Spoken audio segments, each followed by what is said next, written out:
Code படத்தில் விஜயகாந்த் காட்சி உறுதி. கேப்டன் குடும்பத்தை சங்கீதாவுடன் சந்தித்த விஜய். தளபதி விஜய் நடிப்பில் தற்போது உருவாகி இருக்கும் கோட் திரைப்படத்தில் விஜயகாந்த் இருப்பது போல சில காட்சிகள் சித்தரிக்கப்பட்டுள்ளது. டைம் டிராவலர் திரைப்படம் என்பதால் அதை விஜயகாந்த் வருவது போல AI தொழில்நுட்பத்தை பயன்படுத்தி செய்திருக்கிறார்கள். எனினும் பிரேமலதா விஜயகாந்த் ஏற்கனவே சொன்னது போல் தன்னிடம் யாரும் இதற்காக பர்மிஷன் கேட்கவில்லை என்று சொல்லியிருக்கிறார். இந்த சூழ்நிலையில் விஜய் ஆண்டனி படம் ஒன்றில் இதே தொழில்நுட்பத்தை பயன்படுத்தி விஜயகாந்தை கொண்டு வர இருப்பதாக சொல்லியிருக்கிறார்கள். மேலும் இதற்காக விஜயகாந்த் உயிரோடு இருந்த சமயத்தில் பிரேமலதாவை அணுகி அவரை வைத்து படம் பிடிக்க அனுமதி கேட்டு இருக்கிறார்கள். ஆனால் சூழ்நிலை சற்று விலக்கி கூறிய பிரேமலதா அதற்கு சம்மதம் தெரிவிக்கவில்லை. மேலும் இப்படி படங்களில் விஜயகாந்த் பயன்படுத்துவதன் மூலம் ஒரு அற்புதமான தலைவரை கேலி சித்திரமாக மாற்றி விடுவார்களோ என்ற பயம் பிரேமலதாவிற்கு ஏற்பட்டுள்ளது. இதையடுத்து கோட் படத்தில் AI தொழில்நுட்பத்தை பயன்படுத்தி விஜயகாந்த் படம் இருக்கிறதா? அப்படி இருந்தால் இவர்கள் பிரேமலதாவிடம் அனுமதி வாங்கி இருக்கிறார்களா? இல்லை என்றால் அது போன்ற காட்சிகள்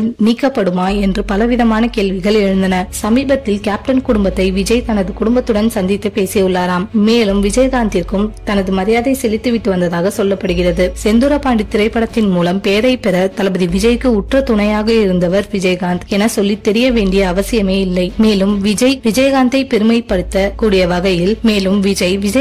பெருமைப்படுத்தக்கூடிய வகையில் தான் கோட் படத்தில் பயன்படுத்துவார்கள். அதில் எந்தவிதமான சந்தேகமும் இருக்காது என்று உறுதிபட தெரிவித்திருக்கிறார்.